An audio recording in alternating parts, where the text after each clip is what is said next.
नमस्कार दोस्तों, आइए आज एक बार फिर से आपका स्वागत है। आज हम इंडियन कॉन्स्टिट्यूशन एट वर्क जो क्लास 11th की पॉलिटी की बुक है उसके हम 6th चैप्टर को पढ़ेंगे और चैप्टर का नाम है जुडिशियरी।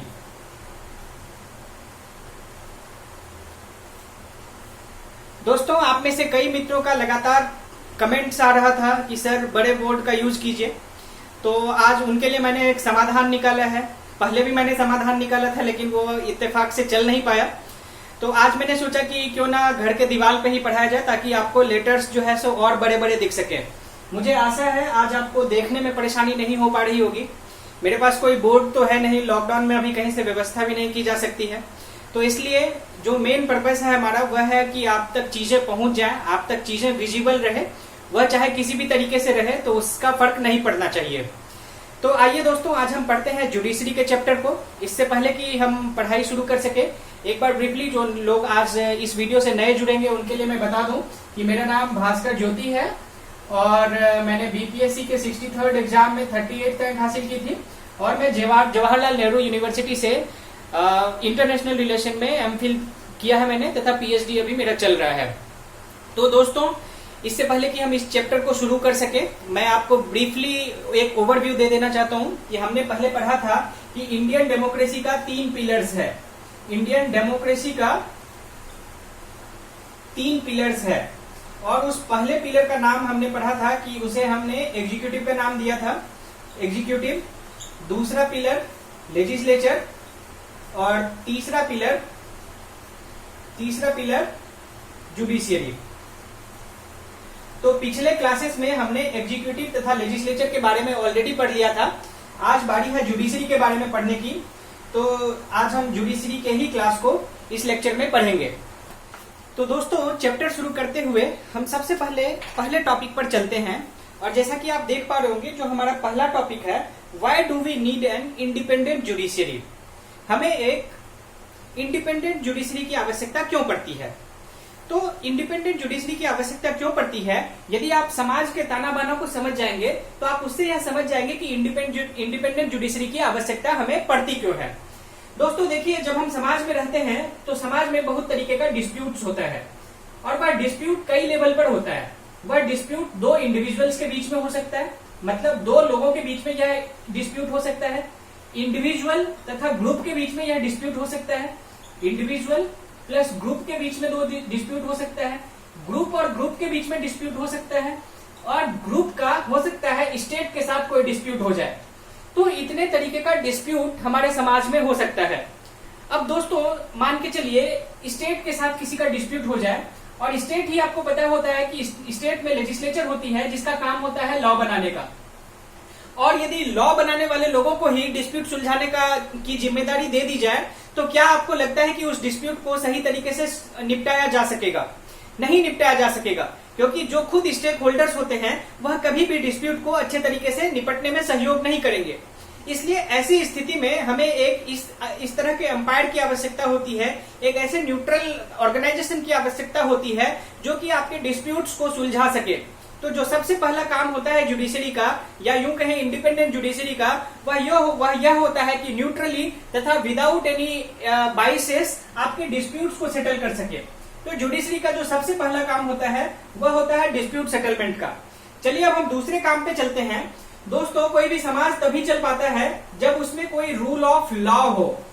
दोस्तों, आपको पता है हमने जब पहले चैप्टर में संविधान क्यों बनाया गया, संविधान की आवश्यकता क्यों हुई, इन बातों को पढ़ रहे थे, तो हमने उसमें पढ़ा था, हमने उसमें डिस्कस किया था कि किसी देश में संविधान की आवश्यकता इसलिए पड़ती है क्योंकि समाज को एक अच्छे तरीके से, एक नियमित तरीके से चला सके, जहां पे जो है सो कानून के तरीके से समाज चल सके। अब उस कानून को इम्प्लीमेंट करने की जिम्मेदारी किसकी होगी?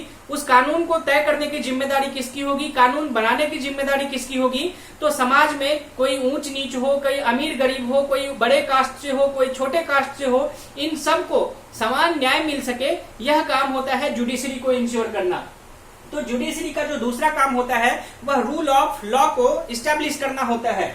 तीसरा काम इसी से जुड़ा हुआ है, वह है कि हर हालत में सुप्रीमेसी ऑफ लॉ, मतलब लॉ जो है, जो देश का कानून है, चाहे वह संविधान का कानून हो, चाहे आईपीसी, सीआरपीसी, आपने अलग अलग तरीके का एक्ट पढ़ा होगा, उनको अच्छे तरीके से एग्जीक्यूट किया जाए, यह जिम्मेदारी भी जुडिशरी की होती है। तो जुडिशरी की अभी तक हमने 3 जिम्मेदारी देखी कि डिस्प्यूट को सेटल करना, रूल ऑफ लॉ को इम्प्लीमेंट करना और कानून के सुप्रीमेसी को मेंटेन करना, यह किसी भी इंडिपेंडेंट जुडिशरी का रोल होता है। दोस्तों उसके बाद हमने एक चैप्टर में पढ़ा था, जब हम राइट्स वाला चैप्टर पढ़ रहे थे, तो लोगों के पास फंडामेंटल राइट्स होती हैं, बहुत तरीके का राइट्स होता है, उसमें कुछ राइट्स फंडामेंटल होती हैं और कुछ राइट्स लीगल राइट्स होती हैं। लीगल राइट्स के लिए भी आप कोर्ट जा सकते हैं तथा फंडामेंटल राइट्स के वायलेशन पे तो आपको निश्चित रूप से कोर्ट जाने का अधिकार होता है। आप इस मामले में रिट पिटीशन दायर कर सकते हैं।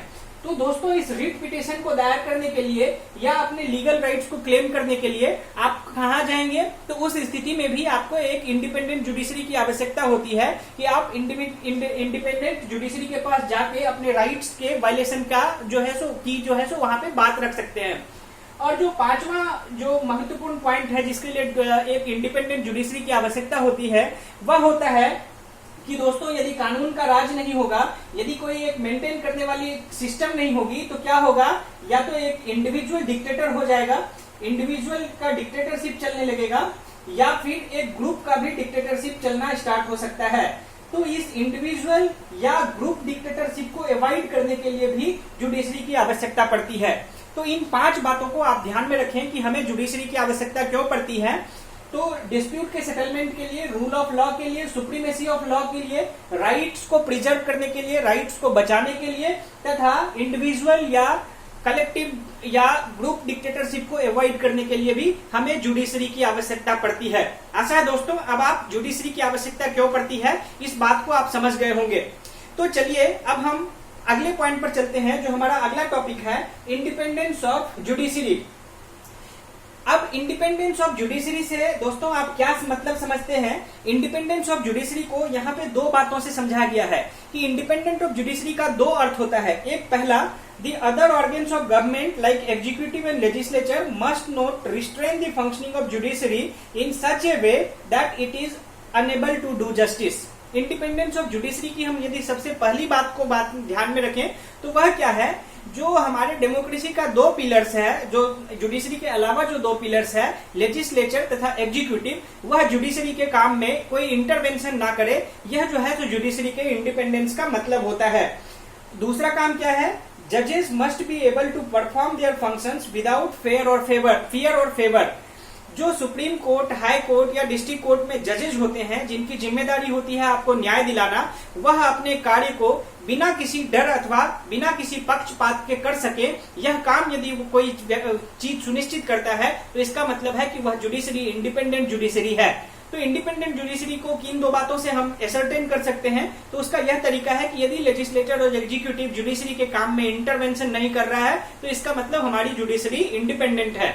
और यदि जजेस अपना काम बिना फियर तथा बिना फेवर के कर रहे हैं तो इसका भी मतलब है कि हमारी जुडिशरी इंडिपेंडेंट है। अब दोस्तों हमारे मन में एक सवाल आता है कि क्या लेजिस्लेचर एग्जीक्यूटिव के इंटरवेंशन ना होने की वजह से, क्योंकि हमने देखा था पिछले चैप्टर्स में कि लेजिस्लेचर तथा एग्जीक्यूटिव को भी कंट्रोल में रखने के लिए हमने बहुत सारे तरीके इजाद किए हैं। जैसे एग्जीक्यूटिव को ध्यान में रखने के लिए हमने क्या किया कि एग्जीक्यूटिव के ऊपर लेजिस्लेचर ध्यान रखेगा। फिर हमने देखा कि पार्लियामेंट में question hour, 0 hour, half an hour discussion, adjournment motion, no confidence motion, बहुत तरीके का हमारे पास टूल्स होता है जिससे हम लेजिस्लेचर तथा एग्जीक्यूटिव के बिहेवियर पे, उनके जिम्मेदारी पे एक कंट्रोल रख सकते हैं। लेकिन क्या अभी इंडिपेंडेंट जुडिशरी का आपने बहुत सारा काम देखा जिसमें आपने देखा कि लेजिस्लेचर तथा एग्जीक्यूटिव उनको रिस्ट्रेन नहीं करेंगे, जजेस अपना काम स्वायत्ता से कर सकेंगे? तो क्या इसका यह मतलब होता है कि जुडिशरी किसी के प्रति अकाउंटेबल नहीं है, उनकी कोई रिस्पॉन्सिबिलिटी नहीं है? आपके मन में निश्चित रूप से यह सवाल उठ रहा होगा, लेकिन ऐसा बिल्कुल नहीं है। इसी चैप्टर के आने वाले भाग में हम लोग देखेंगे कि किस तरह से हमारे संविधान में जुडिशरी की भी रिस्पॉन्सिबिलिटी फिक्स की गई है, जुडिशरी के भी अकाउंटेबिलिटी को फिक्स किया गया है। अब दोस्तों इंडिपेंडेंट जुडिशरी को हम किस तरह से असर्टेन करेंगे यह भी जानना आवश्यक है। जैसे कि मैंने आपको बताया कि जजेस यदि फ्री और फेयर तरीका से काम कर रहे हैं तो इसका मतलब हमारा जुडिशरी इंडिपेंडेंट है। लेकिन जजेस कैसे हम असर्टेन करें कि जजेस फ्री तथा फेयर तरीका से काम कर रहे हैं, इसको देखने के लिए हमें कुछ बिंदुओं को ध्यान में रखना होगा। आइए देखते हैं उन बिंदुओं को। तो दोस्तों इन बिंदुओं के द्वारा हम यह इस्टेब्लिश करते हैं कि हमारी जुडिशरी फ्री तथा फेयर तरीके से काम करती है। तो उसमें सबसे पहला इंपॉर्टेंट पॉइंट होता है कि हमारे जो जजेस का अपॉइंटमेंट होता है उन्हें कौन अपॉइंट करता है। इन पॉइंट्स को आप बखूबी ध्यान में रखेंगे क्योंकि यह काफी महत्वपूर्ण पॉइंट्स हैं। यदि आपको यह मुख्य बिंदु भी ध्यान में रहेगा तो आप पूरे आंसर्स को लिख सकते हैं, चीजों को समझ सकते हैं। दोस्तों जजेस का जो अपॉइंटमेंट होता है यह लेजिस्लेचर के द्वारा नहीं किया जाता है। आपने आमतौर पे देखा लेजिस्लेचर या एग्जीक्यूटिव ही किसी भी विभाग का अपॉइंटमेंट करते हैं। जैसे आपने इलेक्शन कमीशन के केस में देखा था कि इलेक्शन कमिश्नर्स का अपॉइंटमेंट कौन करते हैं। इलेक्शन कमिश्नर्स का अपॉइंटमेंट प्रेसिडेंट के नाम से किया जाता है, जिसमें काउंसिल ऑफ मिनिस्टर्स की जिम्मेदारी होती है। लेकिन यहाँ पर जब आप देखेंगे कि जजों की नियुक्ति कौन करते हैं, तो जजों की नियुक्ति के लिए एक विशेष प्रारूप की व्यवस्था की गई है जिसे हम कॉलेजियम कहते हैं। इस व्यवस्था का नाम आपने जरूर सुना होगा, कॉलेजियम का। कॉलेजियम में सुप्रीम कोर्ट के जज तथा और सीनियर जजेस होते हैं जो कि खुद सुप्रीम कोर्ट के जज तथा हाई कोर्ट के जजों की नियुक्ति करते हैं। तो इस तरह से देखा जाए तो अपॉइंटमेंट का जो तरीका होता है वह लेजिस्लेचर तथा एग्जीक्यूटिव के हाथ में ना देके जुडिशियल जो सर्किल्स है या कॉलेजियम है उन्हीं को यह पावर दिया गया है।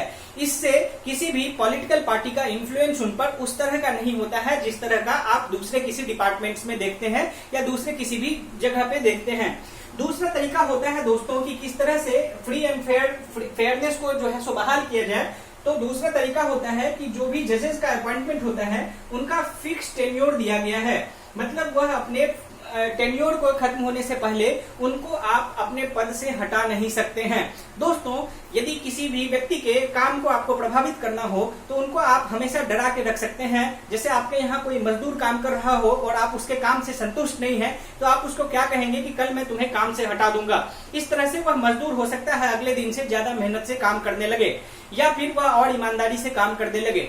लेकिन जुडिशरी के केस में क्या होता है कि जुडिशरी के केस में पॉलिटिकल इंटरफेरेंस को रोकने के लिए जो हमारे जजेस होते हैं उनका टेन्योर फिक्स किया गया है और उस फिक्स टेन्योर से पहले आप उनको अपने पोस्ट से आर्बिट्ररी तरीके से हटा नहीं सकते हैं। उनको हटाने का तरीका क्या होता है दोस्तों, अब ऐसा तो है नहीं कि यदि कोई जज गलती कर रहे हैं तो उनको हटा ही नहीं सकते हैं, लेकिन उनको हटाने का तरीका बहुत ही एक कठिन तरीका है और उस प्रोसेस का नाम है इम्पीचमेंट। आप किसी भी जज को इम्पीचमेंट के तरीके से हटा सकते हैं। इम्पीचमेंट का यदि हम हिंदी में मतलब जाने तो इसका अर्थ होता है महाभियोग। और यह महाभियोग या इम्पीचमेंट एक बहुत ही कठिन प्रक्रिया होती है। इसके तहत आपको स्पेशल मेजोरिटी से किसी भी जज को हटाना पड़ेगा और स्पेशल मेजोरिटी किसी पार्लियामेंट में सिक्योर कर पाना किसी भी पॉलिटिकल पार्टी के लिए काफी कठिन काम होता है। तो इसलिए इम्पीचमेंट के तरीके से जज को हटाया तो जा सकता है, लेकिन इम्पीचमेंट कितना कठिन प्रक्रिया होती है, कितनी कठिन प्रक्रिया होती है आप उसको इस चीज से समझ सकते हैं कि आज तक भारत में किसी भी जज को इम्पीच नहीं किया जा सका है। मतलब उनको उनके पद से हटाया नहीं जा सका है। एक बार यह प्रयास जरूर किया गया था कि उस समय के जज थे रामास्वामी साहब। रामास्वामी को इम्पीचमेंट के तरीके से एक बार हटाने का प्रयास किया गया था 1991 में, लेकिन दोस्तों प्रक्रिया इतनी कॉम्प्लिकेटेड थी कि उस समय भी जज को हटाया नहीं जा सका, क्योंकि लास्ट टाइम में 2/3 मेजोरिटी को सिक्योर करने के बावजूद जो टोटल स्ट्रेंथ ऑफ हाउस है उसका वोट सिक्योर नहीं किया जा सका, क्योंकि कांग्रेस पार्टी उस समय हाउस से वॉकआउट कर गई थी और जिसके वजह से जज का इम्पीचमेंट नहीं हो सका था। रामास्वामी साहब के ऊपर अपने निजी फायदे के लिए जो सरकारी पैसा था उसके दुरुपयोग का आरोप लगा था और यह आरोप इतना मतलब इस आरोप की जो जांच की गई थी दोस्तों वह भी किसी पार्लियामेंट्री बॉडीज के द्वारा नहीं की गई थी। उस आरोप की जांच भी कोर्ट के द्वारा ही की गई थी, जजेस के द्वारा ही की गई थी। तो इस तरह से वह आरोप इतना मतलब जो है सो कठिन, इतना इस तरह का संगीन आरोप पाया गया था कि हर एक पॉलिटिकल पार्टी ने इसे उचित समझा था कि जज का इम्पीचमेंट किया जाए। लेकिन बहुत सारे पॉलिटिकल कारण भी हो जाते हैं कि कई बार हम उस तरह का डिसीजन नहीं ले पाते हैं जिस तरह का डिसीजन हमें लेना चाहिए, तो इस वजह से उस जज का भी इम्पीचमेंट नहीं हो पाया। कहने का तात्पर्य यह है कि जजेस का रिमूवल एक काफी कठिन प्रक्रिया है और उसे हम बस इम्पीचमेंट से ही हटा सकते हैं। तीसरा जो चौथा तरीका है जिससे फ्री एंड फेयर जजमेंट या जुडिशरी हमारा इंश्योर होता है वह होता है दोस्तों कि फाइनेंशियल डिपेंडेंस किसके ऊपर है। फाइनेंशियल डिपेंडेंस का यह मतलब होता है दोस्तों कि जैसे आपने देखा कि किसी ऑफिस के कामकाज के लिए सरकार पैसा अलॉट करती है। लेकिन जज या जुडिशरी एक ऐसा महकमा होता है, ये जुडिशरी एक इस तरह की ऑफिस होती है जिसको फाइनेंशियल डिपेंडेंस के लिए या फाइनेंशियल इंडिपेंडेंस के लिए लेजिस्लेचर पर डिपेंड नहीं होना पड़ता है। इसके वजह से क्या होता है, मान के चलिए यदि सरकार किसी जज के जजमेंट से खुश नहीं है तो हो सकता है यदि पूरी की जुडिशरी जो है, पूरी जुडिशरी यदि सरकार के ऊपर डिपेंडेंट हो तो सरकार उसको फाइनेंशियली रेस्ट्रिक्ट कर सकती है, जिसके वजह से जज कोई खास फैसला लेने के लिए मजबूर हो जाए या कोई खास फैसला नहीं सुनाने के लिए भी मजबूर हो जाए। लेकिन इन बाधाओं को दूर रखते हुए जुडिशरी को फाइनेंशियल इंडिपेंडेंस दिया गया है, उनको लेजिस्लेचर के ऊपर डिपेंड होने की आवश्यकता नहीं पड़ती है। उसके बाद आप दोस्तों जो और एक तरीका है जिससे जजेस को या हमारे जुडिशरी को रखा गया है कि इंडिपेंडेंटली काम करे या फ्री एंड फेयर तरीका से काम करे, वह यह है कि जजेस के कंडक्ट को आप पार्लियामेंट में डिस्कस नहीं कर सकते हैं। जजेस या जुडिशरी के कंडक्ट को पार्लियामेंट में डिस्कस नहीं किया जा सकता है।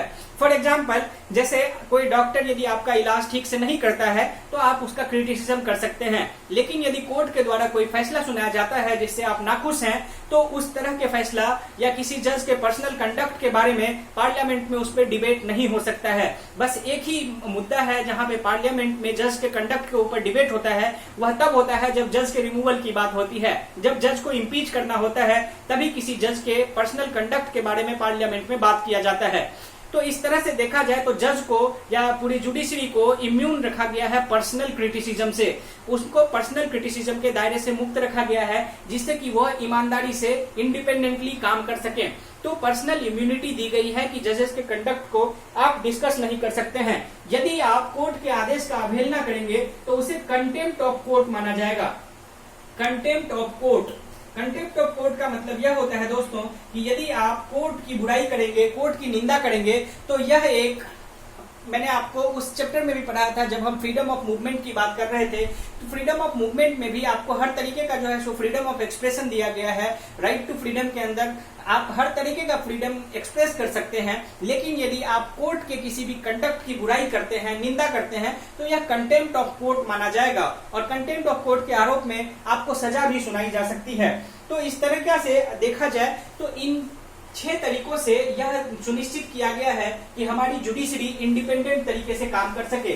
तो इस तरीकों को एक बार फिर से हम देखते हैं। अपॉइंटमेंट का तरीका लेजिस्लेचर या एग्जीक्यूटिव के द्वारा ना होके कोलेजियम सिस्टम के द्वारा होता है, जिससे जजेस के इंडिपेंडेंस को इंश्योर किया जाता है। उनका फिक्स टेन्योर है, उनके टेन्योर से पहले उनको पोस्ट से हटाया नहीं जा सकता है। यदि पोस्ट से हटाना हो तो उसके लिए इम्पीचमेंट का प्रोसेस अपनाना होता है, जिसे हम हिंदी में महाभियोग कहते हैं। यह एक काफी कठिन प्रक्रिया होती है जिसके लिए स्पेशल मेजोरिटी की आवश्यकता होती है और स्पेशल मेजोरिटी पार्लियामेंट में सिक्योर कर पाना यह काफी कठिन काम है, खास करके तब जब सरकारें कोलिशन में बनी हो, मतलब जब गठबंधन की सरकार हो, उस समय 2/3 मेजोरिटी या स्पेशल मेजोरिटी सिक्योर कर पाना काफी कठिन काम होता है। तो इसलिए इम्पीचमेंट नेक्स्ट टू इम्पॉसिबल है। और जो वाजिब स्थिति यदि देखें, हकीकत देखें तो आज तक किसी भी जज को इम्पीच नहीं किया जा सका है। दूसरा फाइनेंशियल इंडिपेंडेंस है हमारे जुडिशरी को। हमारे जुडिशरी को किसी भी ऑर्गेनाइजेशन पे, किसी भी लेजिस्लेचर या एग्जीक्यूटिव बॉडीज पे अपने फाइनेंस के लिए डिपेंड नहीं करना पड़ता है। जजेस के कंडक्ट को पार्लियामेंट में डिस्कस नहीं किया जा सकता है, पर्सनल क्रिटिसिज्म से इनको इम्यून रखा गया है। और तीसरी बात, यदि जुडिशरी की निंदा की जाती है तो वह कंटेम्प्ट ऑफ कोर्ट का मामला होता है और कंटेम्प्ट ऑफ कोर्ट के लिए सजा सुनाई जा सकती है, जेल का भी टर्म हो सकता है। दोस्तों अब चलिए अगले टॉपिक पे चलते हैं, अपॉइंटमेंट ऑफ जजेस। हमारे यहाँ जजों की अपॉइंटमेंट किस तरह से होती है। दोस्तों आपको पता है कि हम लोग देखेंगे अभी कि हमारा जो जुडिशरी का जो स्ट्रक्चर है वह पिरामिडिकल स्ट्रक्चर है। पिरामिड के सबसे ऊपर हमारा आता है सुप्रीम कोर्ट, बीच में हमारा आता है हाई कोर्ट और सबसे नीचे आता है लोअर कोर्ट्स। सुप्रीम कोर्ट में भी जजेस होते हैं, हाई कोर्ट में भी जजेस होते हैं और लोअर कोर्ट में भी जजेस होते हैं। सुप्रीम कोर्ट के जज को CJI chief justice of India कहा जाता है, जो चीफ जस्टिस होते हैं, और उनके अंदर में फिर 30 और भी जज होते हैं। इसी तरह से हाई कोर्ट में भी अलग अलग जजेस होते हैं और लोअर कोर्ट में भी जज होते हैं। तो अब दोस्तों जो चीफ जस्टिस ऑफ इंडिया का अपॉइंटमेंट किया जाता है, चीफ जस्टिस ऑफ इंडिया का जो अपॉइंटमेंट का एक तरीका है वह यह है कि जो सुप्रीम कोर्ट के सीनियर मोस्ट जजेस होते हैं, यह अभी तक का कन्वेंशन है। सीनियर मोस्ट जज जो होते हैं उनको सुप्रीम कोर्ट के CJI के रूप में नियुक्त किया जाता है। लेकिन इस प्रक्रिया का आज तक भारत के इतिहास में 2 बार वायलेशन हुआ है। एक बार 1973 में जब ए एन राय साहब को दो जजों के ऊपर सुपरसीड करके एक बार उनको सीजेआई बनाया गया था, चीफ जस्टिस ऑफ इंडिया बनाया गया था, और दूसरी बार 1975 ईस्वी में एम एच बेग साहब को जस्टिस HR खन्ना साहब के ऊपर वरीयता देते हुए इनको चीफ जस्टिस ऑफ इंडिया नियुक्त किया गया था। तो इस तरह की अनियमितता कई बार पॉलिटिकल कारणों के वजह से होती है। चीफ जस्टिस ऑफ इंडिया के अपॉइंटमेंट की तो बात हमने दोस्तों देख ली। अब यदि चीफ जस्टिस ऑफ इंडिया का अपॉइंटमेंट हो गया तो इसके बाद बाकी जजेस का अपॉइंटमेंट किस तरह से किया जाए। तो बाकी जजेस के अपॉइंटमेंट के लिए दोस्तों आप जब हायर क्लासेस में जाएंगे या लक्ष्मीकांत वगैरह की किताब पढ़ेंगे तो आप जानेंगे कि भारत में बहुत सारा केस हुआ है और उन केसों का नाम है जैसे फर्स्ट जज केस, सेकेंड जज केस, थर्ड जज केस, और इन केसेस में कई बार जो है सो बदलाव किए गए हैं। पहले president in consultation with chief justice of India जजेस की नियुक्ति करते थे। उस कंसल्टेशन को पहले कंपलसरी होना नहीं माना गया था, लेकिन बाद में चीफ जस्टिस ऑफ इंडिया का जो कंसल्टेशन था उसको अनिवार्य किया गया। फिर उसमें 4 और जजेस को शामिल किया गया। फिर उस 4 जजेस में मेजोरिटी से जो फैसला आता है उसी तरीके से जजेस की नियुक्ति हो सकती है। मतलब हमारे पूरे सिस्टम को इम्यून बनाने के लिए कि किसी भी आर्बिट्री तरीके से किसी जज का अपॉइंटमेंट ना हो, उसको आर्बिट्रीनेस से रोकने के लिए कई सारे स्टेप्स लिए गए, जिसमें कॉलेजियम सिस्टम का निर्माण किया गया, जिस कॉलेजियम सिस्टम की मैं आपको पहले बात कर रहा था। तो यह हुआ कि जजेस का अपॉइंटमेंट हमारे यहाँ दोस्तों किस तरीके से होता है। अब जो रिमूवल ऑफ जजेस की बात है इसे हमने पहले ही पढ़ लिया है। यदि हम रिमूवल ऑफ जज की कुछ फीचर्स को देखा जाए तो यह एक्सट्रीमली डिफिकल्ट फीचर है दोस्तों। जब भी आप एनसीईआरटी के किताब को पढ़ें तो जो मेजर पॉइंट्स होता है उनको अंडरलाइन करना ना भूले, क्योंकि जब आप अगली बार पढ़ेंगे तो फिर उन पॉइंट्स को आपको ढूंढना ना पड़े। इसलिए आप जो प्रमुख बिंदु होते हैं उनको अंडरलाइन करते रहिए। तो रिमूवल ऑफ जजेस काफी जो है एक्सट्रीमली डिफिकल्ट कंडीशन होता है। अब रिमूवल का ग्राउंड क्या होता है दोस्तों? रिमूवल का बस एकमात्र ग्राउंड जो हमारे संविधान में लिखा गया है वह है कि प्रूवन मिसबिहेवियर और इनकैपेसिटी। अब यह प्रूवन मिसबिहेवियर या इनकैपेसिटी बहुत ही सब्जेक्टिव टर्म है। इसका इंटरप्रिटेशन भी जजेस के द्वारा ही की जाती है। इसका इंटरप्रिटेशन भी लेजिस्लेचर में नहीं किया जा सकता है कि वह मिसबिहेवियर था या नहीं था। उसके बाद जजेस के रिमूवल के लिए स्पेशल मेजोरिटी चाहिए होती है दोनों ही हाउस में, जैसा कि मैंने आपको कहा पहले भी। तो इस तरह से देखा जाए तो यह एक काफी कठिन प्रक्रिया होती है। यह unsuccessful attempt of removal of a जज रामास्वामी साहब को 1991 में रिमूव करने की बात की गई थी। इसके बारे में मैंने आपको पहले ही बता दिया है। तो दोस्तों अभी तक हमने देखा कि हमारी जुडिशरी इंडिपेंडेंट है, तो किस मायने में इंडिपेंडेंट है, जजेस का अपॉइंटमेंट किस तरह से होता है, उनको रिमूव किस तरह से किया जाता है। तो आइए दोस्तों अब चलते हैं अगले टॉपिक पे। और अगला टॉपिक जैसा कि आप देख पा रहे होंगे यह है structure of the judiciary. Page number 130 और 131 के ऊपर डायग्रामेटिकली काफी अच्छे तरीके से यह समझाया गया है कि हमारे जुडिशरी का किस तरह का काम है और किस तरह की रिस्पॉन्सिबिलिटी होती है। तो दोस्तों जैसे कि मैंने आपको पहले बताया कि हमारी जुडिशरी जो है वह पिरामिडिकल स्ट्रक्चर में है। पिरामिडिकल स्ट्रक्चर में सबसे टॉप में हमारे जुडिशरी का सुप्रीम कोर्ट है, बीच में हाई कोर्ट है और तथा सबसे नीचे लोअर कोर्ट है। अब सब सारे जुडिशरी की जो रिस्पॉन्सिबिलिटी है दोस्तों वह हमारे यहाँ फिक्स की गई है। अब मैं आपको यहाँ पर एक बात और बता देता हूँ। जैसे आप यूएस के जुडिशियल सिस्टम को पढ़ेंगे, यूएस के जुडिशरी को पढ़ेंगे, तो वहां पर आप पाएंगे कि एक फेडरल कोर्ट होता है जो कि पूरे देश भर में होता है, और फिर फेडरल कोर्ट के अलावा वहां पर हर एक प्रोविंसेस, जैसे वहां पे 50 प्रोविंस है, उनके यहाँ जो है सो सारे प्रोविंसेस का भी अपना अपना एक कोर्ट है जो कि इनसे इंडिपेंडेंट काम करता है। लेकिन हमारे यहाँ की जुडिशरी जो है इसे कहते हैं हम, यह इंटीग्रेटेड जुडिशरी है। यह इंटीग्रेटेड जुडिशरी है मतलब जो ऊपर वाली जुडिशरी है, मतलब जो सबसे ऊपर टॉप में है सुप्रीम कोर्ट का कमांड हाई कोर्ट के ऊपर होता है और हाई कोर्ट का कमांड लोअर कोर्ट्स के ऊपर होता है। सुप्रीम कोर्ट का जुरिस्डिक्शन किसी भी देश के किसी भी कोर्ट में हो सकता है। हाई कोर्ट का जुरिस्डिक्शन अपने स्टेट्स के किसी भी कोर्ट पर हो सकता है। यदि हम जुरिस्डिक्शन की बात करें तो सुप्रीम कोर्ट का जुरिस्डिक्शन नेशनली होता है, मतलब यह कहीं पर भी लागू हो सकता है इनका जुरिस्डिक्शन। लेकिन हाई कोर्ट का jurisdiction with in the state होता है, अपने स्टेट के अंदर ही हाई कोर्ट का जुरिस्डिक्शन होता है, तथा लोअर कोर्ट्स का जो जुरिस्डिक्शन होता है वह फिक्स किया होता है अपने अपने डिस्ट्रिक्ट्स के अंदर।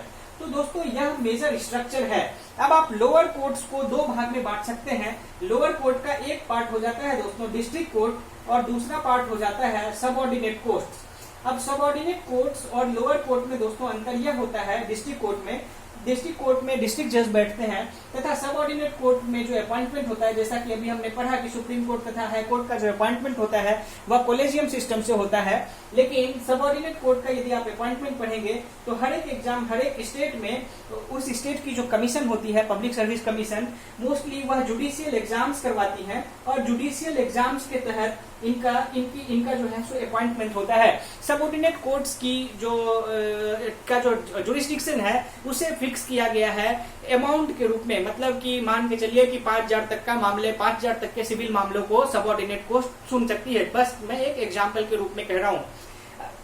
अब पेज नंबर 130 के ऊपर सारे बातों को अच्छे से दिया गया है कि सुप्रीम कोर्ट क्या कर सकती है, हाई कोर्ट क्या कर सकती है। इनको मैं एक्सप्लेन नहीं करूंगा क्योंकि कई बार वीडियो काफी लंबा हो जाता है, फिर आपका कमेंट आता है कि सर वीडियो को छोटा रखें, तो इसलिए मैं आपकी जिम्मेदारी से यह छोड़ रहा हूं कि आप इन चीजों को पढ़ेंगे।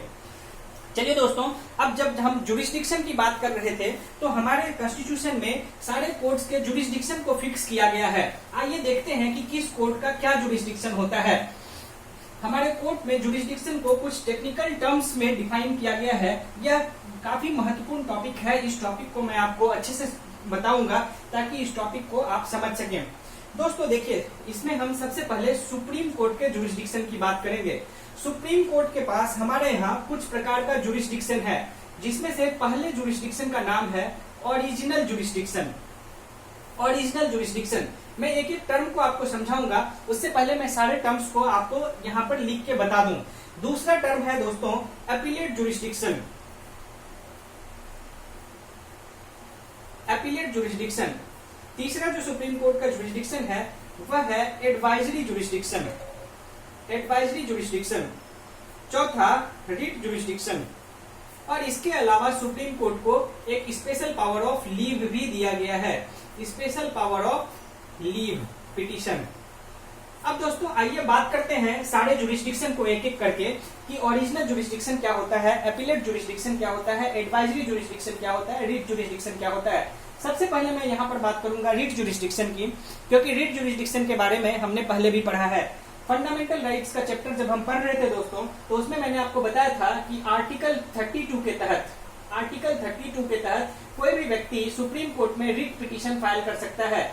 और बहुत तरीके का रिट मैंने आपको बताया था, हेबस कॉर्पस, मेंडामस, प्रोहिबिशन, सेडिटरी, इन तरीके का जो है सो आप रिट फाइल कर सकते हैं यदि आपके फंडामेंटल राइट्स का वायलेशन हो रहा है। यदि आप सुप्रीम कोर्ट में रिट फाइल करते हैं तो वह आर्टिकल 32 के तहत किया जाता है।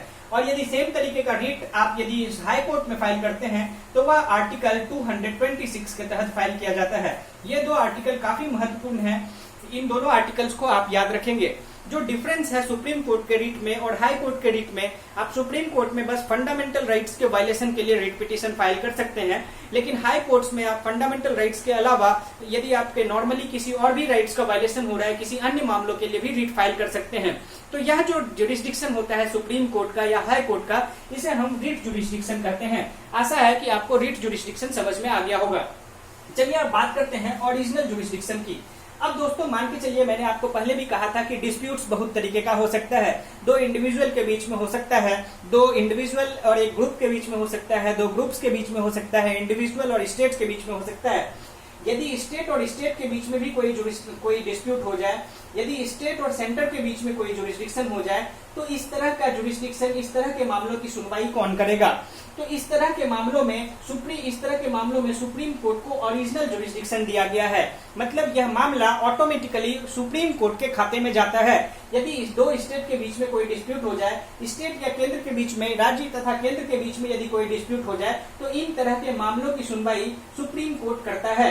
आपको जैसे पता है, पहले भी मैंने बताया था कि 3 तरीके का लिस्ट होता है, एक यूनियन लिस्ट, दूसरा स्टेट लिस्ट और तीसरा कंकरेंट लिस्ट। तो कई बार स्टेट लिस्ट के मामलों पर कई बार सेंटर अपने लॉज बनाना चाहती हैं, तो इस तरह से डिस्प्यूट क्रिएट होता है और उस तरह के डिस्प्यूट को लेके स्टेट सुप्रीम कोर्ट के ओरिजिनल जुरिस्डिक्शन के तहत न्याय मांग सकती है। तो इस तरह के जुरिस्डिक्शन को हम ओरिजिनल जुरिस्डिक्शन कहते हैं। अब दोस्तों यदि हम बात करें एपीलेट जुरिस्डिक्शन की, तो मैंने आपको बताया कि हमारा जो जुडिशरी है वह पिरामिडिकल शेप में है, जिसमें सबसे ऊपर सुप्रीम कोर्ट, बीच में हाई कोर्ट तथा नीचे लोअर कोर्ट। अब सुप्रीम कोर्ट का जुरिस्डिक्शन सारे कोर्ट्स के ऊपर है। यदि किसी भी मामले को लेके मान के चलिए लोअर कोर्ट के द्वारा किसी व्यक्ति को कोई ऐसी सजा सुना दी जाती है जिस जो उसको लगता है कि यह सजा उतना जो है सो अच्छा नहीं है, या उस सजा के प्रति उसको अपील करना चाहिए, या हाई कोर्ट मान के चलिए मृत्युदंड सुना देती है और उसके प्रति यदि किसी व्यक्ति को लगता है कि हमें इस सजा के खिलाफ जो है सो अपील करना चाहिए, तो वह सुप्रीम कोर्ट में जाके अपील दर्ज कर सकता है। तो इस तरह के जब लोअर कोर्ट्स के अपील को हाई कोर्ट में या सुप्रीम कोर्ट में हम फाइल करते हैं, तो इस तरह को हम एपीलेट जुरिस्डिक्शन कहते हैं। तो सुप्रीम कोर्ट का एपीलेट जुरिस्डिक्शन सारे कोर्ट्स पर चलता है, चाहे वो हाई कोर्ट हो चाहे वह लोअर कोर्ट हो। तो एपीलेट जुरिस्डिक्शन का अर्थ होता है दोस्तों कि किसी भी लोअर कोर्ट के मामले को आप सुप्रीम कोर्ट ले जा सकते हैं। यह सुप्रीम कोर्ट का एपीलेट जुरिस्डिक्शन है। अब दोस्तों चलते हैं अगले जुरिस्डिक्शन के ऊपर, जिसका नाम है एडवाइजरी जुरिस्डिक्शन। दोस्तों एडवाइजरी यहाँ पे दो तरीके का होता है, आप अच्छे से इसे समझिए। सुप्रीम कोर्ट प्रेसिडेंट को किसी मामले में एडवाइस दे सकती है, या प्रेसिडेंट सुप्रीम कोर्ट से किसी मामले पे लीगल ओपिनियन मांग सकता है। कई बार इस तरह का मामला आता है कि केंद्र सरकार या सुप्रीम कोर्ट के पास लीगल एक्सपर्टाइज नहीं होता है। उस तरह के सिचुएशन में प्रेसिडेंट सुप्रीम कोर्ट से लीगल एक्सपर्टाइज मांग सकते हैं, लीगल एडवाइस मांग सकते हैं। लेकिन ना तो यह सुप्रीम कोर्ट के ऊपर बाइंडिंग है कि वह प्रेसिडेंट को एडवाइस देंगे, और ना ही प्रेसिडेंट के ऊपर यह लीगली बाइंडिंग है कि वह सुप्रीम कोर्ट के एडवाइस को मांगेंगे। लेकिन फिर भी एडवाइस देने की जो प्रक्रिया है उसे हम एडवाइजरी जुरिस्डिक्शन के अंदर पढ़ते हैं। तो इस तरह से आपने देखा सुप्रीम कोर्ट को 4 जुरिस्डिक्शन है, जिसमें एक ओरिजिनल जुरिस्डिक्शन, दूसरा एपीलेट जुरिस्डिक्शन, तीसरा एडवाइजरी जुरिस्डिक्शन और 5वां एडिट जुरिस्डिक्शन। आशा है कि आप इन बातों को समझ गए होंगे। अब दोस्तों पेज नंबर 132 से पेज नंबर 133 के ऊपर इन्हीं चीजों को समझाया गया है कि किस तरह से किस तरह से जुरिस्डिक्शन जो सुप्रीम कोर्ट का है उसे लागू किया जाता है। अब दोस्तों मैं आपको बहुत ही महत्वपूर्ण आर्टिकल के बारे में बताने जा रहा हूं। इस आर्टिकल को आप अच्छे से ध्यान में रखेंगे, क्योंकि यह आर्टिकल अभी हाल के समय में काफी ज्यादा चर्चा में भी रहा है, इस पर काफी ज्यादा विवाद भी क्रिएट होता है और हमेशा यह मीडिया में भी आपको देखने को मिलेगा। यह आर्टिकल है, मुझे लगता है कि जो लोग न्यूज पढ़ते होंगे उन्हें समझ में आ गया होगा कि मैं किस आर्टिकल की बात कर रहा हूँ। दोस्तों मैं बात कर रहा हूँ आर्टिकल 144 की, आर्टिकल 144। अब दोस्तों आर्टिकल 144 में क्या लिखा हुआ है मैं आपको पढ़ के सुनाता हूँ। आर्टिकल 144 इसमें लिखा गया है, all authorities civil and judicial in the territory of India shall act in aid of the supreme court. इसका यह मतलब हुआ कि कोई भी मामला, चाहे वह सिविल नेचर का हो चाहे जुडिशियल नेचर का हो, भारत देश की सीमा में आने वाला कोई भी व्यक्ति, कोई भी इंस्टीट्यूशन, कोई भी फैसला, कुछ भी, वह सुप्रीम कोर्ट के एड एंड एडवाइस से चलेगा।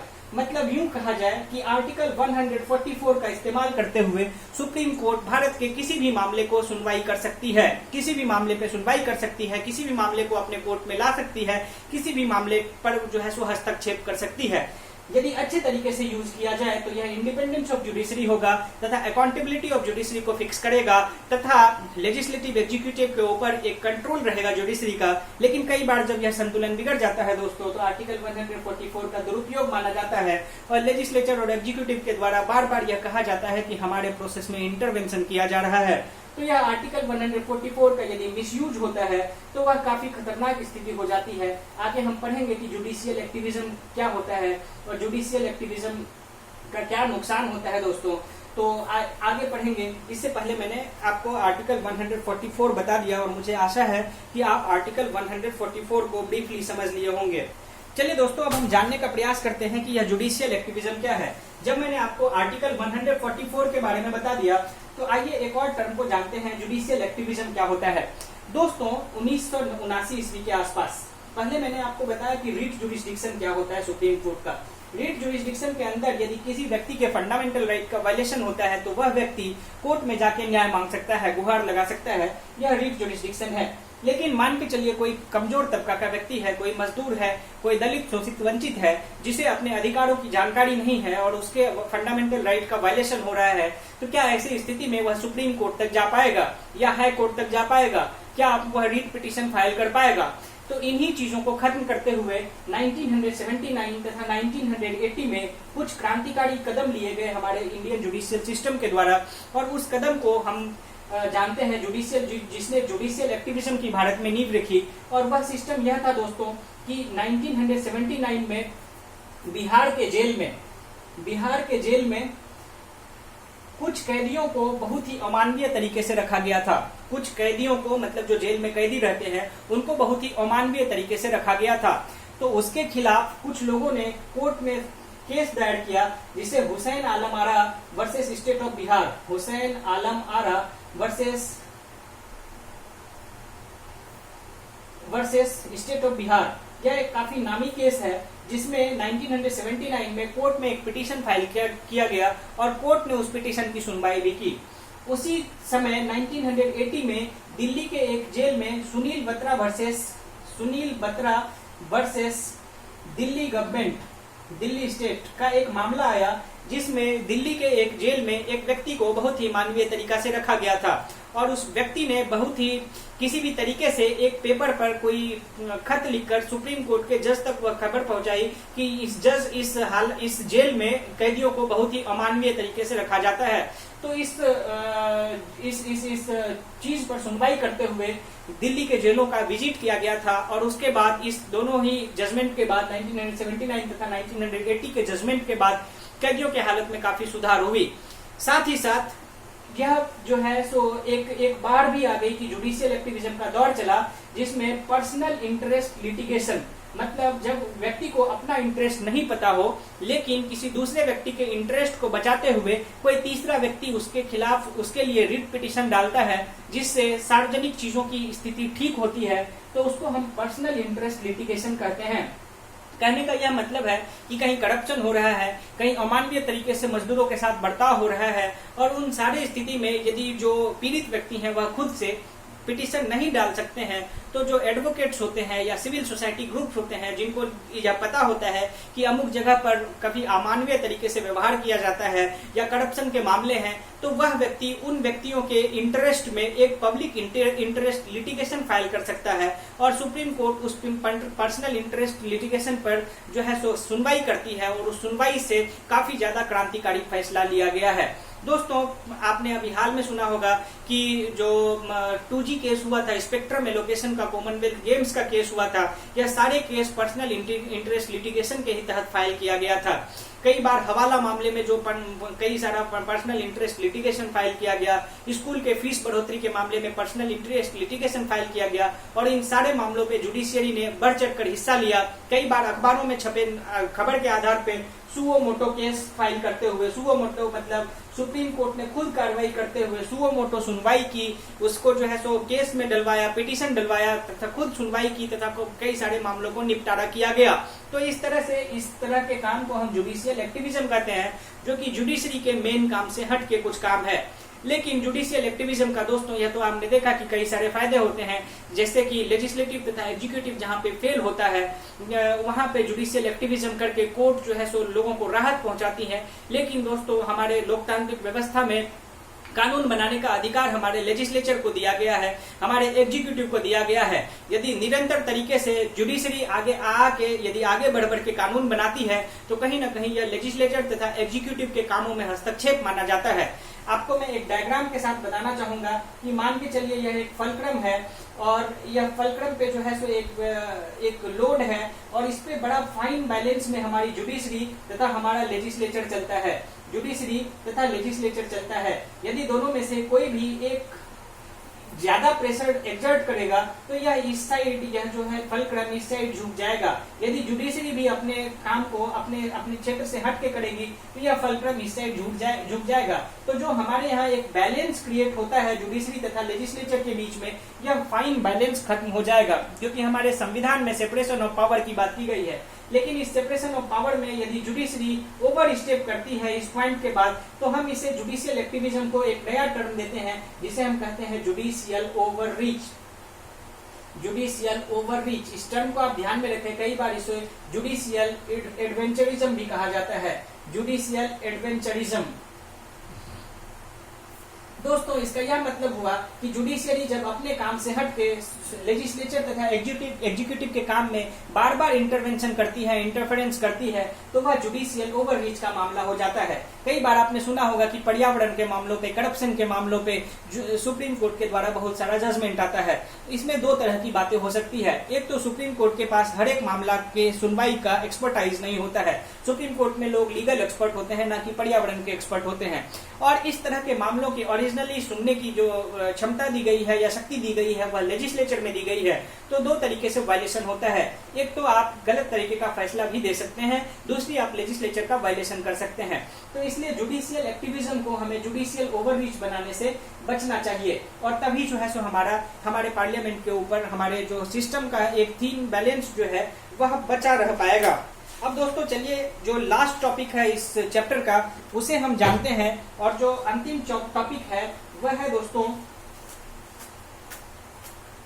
जुडिशियरी तथा राइट्स की।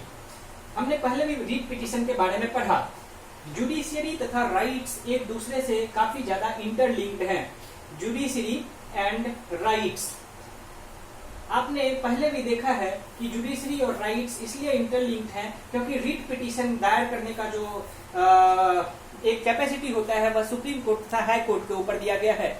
लेकिन दोस्तों जब भारत आजाद हुआ था, मैंने यह कहानी आपको पहले भी सुनाई थी, तो बहुत ज्यादा द्वंद्व की स्थिति उत्पन्न हो गई थी।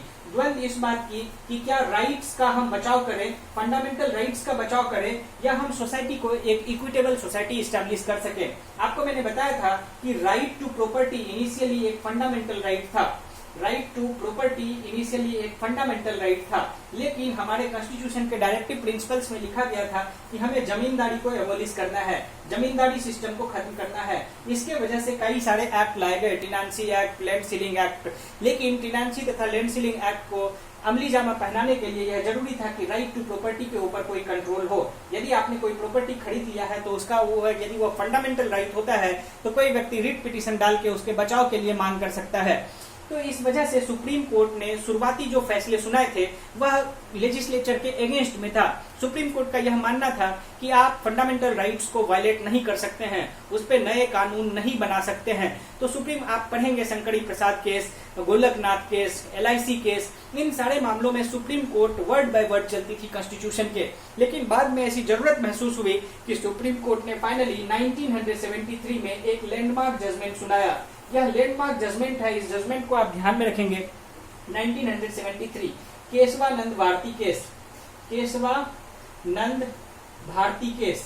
और इस केशवानंद भारती केस में बेसिक स्ट्रक्चर के डॉक्ट्रिन को प्रोमुलगेट किया गया, बेसिक स्ट्रक्चर के डॉक्ट्रिन को।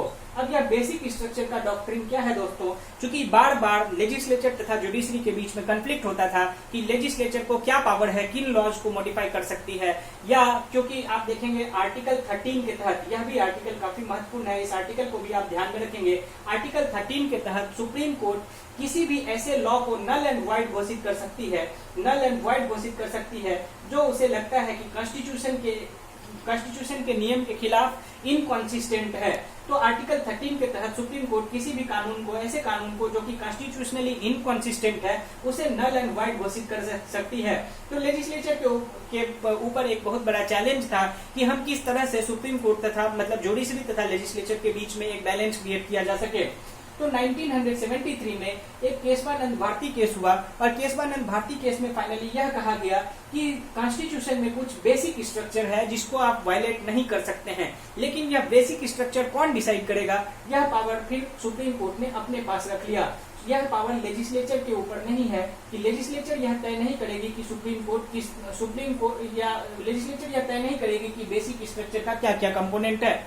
अब यदि सुप्रीम कोर्ट को लगता है कि कोई भी चीज बेसिक स्ट्रक्चर के बाहर है तो लेजिस्लेचर उन चीजों को अमेंड कर सकती है कॉन्स्टिट्यूशन में, चाहे वो फंडामेंटल राइट ही क्यों ना हो। तो यह बेसिक स्ट्रक्चर एक बहुत ही कंट्रोवर्शियल टर्म है, जिसके पूरे के पूरे इंटरप्रिटेशन का काम जो है वह कोर्ट को दिया गया है। लेकिन बेसिक स्ट्रक्चर के आने के बाद से चीजें काफी आसान हो गई तथा लेजिस्लेचर तथा जुडिशरी के बीच में एक बार फिर से संतुलन बनाया गया। अब कुछ चीजें जो इस चैप्टर में मैं अभी तक डिस्कस नहीं कर पाया हूँ, उन चीजों को मैं दोस्तों आपको बता दूं ब्रीफली, ताकि जो है सो वह चीजें भी आपको क्लियर हो जाए। तो उसमें मैंने आपको पहले भी बताया था कि जुडिशरी तथा पार्लियामेंट के बीच में हमेशा एक कन्फ्लिक्ट चलता रहता है। उस कन्फ्लिक्ट को रिमूव करना काफी ज्यादा इम्पोर्टेंट हो जाता है। अब हाँ, जुडिशियल रिव्यू, एक चीज जो जुडिशियल रिव्यू, जो कि एक चीज हम डिस्कस नहीं कर पाए और इसके साथ ही यह चैप्टर खत्म हो जाएगा। दोस्तों, जुडिशियल रिव्यू यह होता है कि सुप्रीम कोर्ट ने एक पॉइंट के बाद माना कि चूंकि इस कोर्ट को बहुत ज्यादा पावर दिया गया है कि किसी भी चीजों में, आपने पढ़ा आर्टिकल 144 के बारे में, आर्टिकल 144 के तहत जो है सुप्रीम कोर्ट किसी भी मामले पे सुनवाई कर सकती है। तो इस स्थिति में सुप्रीम कोर्ट ने यह एक्सेप्ट किया कि कोर्ट के द्वारा भी कई बार गलतियां हो जाती हैं। तो उन गलतियों को सुधारने के लिए कोर्ट ने अपने पास एक पावर सुरक्षित रखा कि हम अपने पुराने जजमेंट को फिर से रिव्यू भी कर सकते हैं, या लेजिस्लेचर के द्वारा कोई भी यदि जजमेंट सुनाया गया है तो उसका भी रिव्यू कर सकते हैं। दोस्तों, जैसे इमरजेंसी लगा दिया गया, लेकिन क्या कोई सत्ता यदि बहुत ही नियंत्रण से बाहर हो जाती है तो क्या वह इमरजेंसी लगाने के लिए स्वच्छंद हो जाए? ऐसा नहीं है। इमरजेंसी लगाने का क्या ग्राउंड था, वह जुडिशियल रिव्यू के अंदर आ सकता है, सुप्रीम कोर्ट में उसकी सुनवाई हो सकती है। क्या प्रेसिडेंट यदि निरंकुश हो जाए तो सरकार को क्या दरखास्त कर सकती है, या गवर्नर किसी भी राज्य के सरकार को हटा सकती है। इन चीजों के ऊपर जुडिशियल रिव्यू हो सकता है। तो जुडिशियल रिव्यू का यह मतलब होता है दोस्तों, यदि कोई आर्बिट्री तरीके से कानून बनाया जाता है तो सुप्रीम कोर्ट उसको दोबारा देख सकती है। यह सुप्रीम कोर्ट को पावर दिया गया है, यह काफी महत्वपूर्ण पावर है, जिससे लेजिस्लेचर के ऊपर पुनः एक बार जो है सो कंट्रोल स्थापित किया जा सकता है।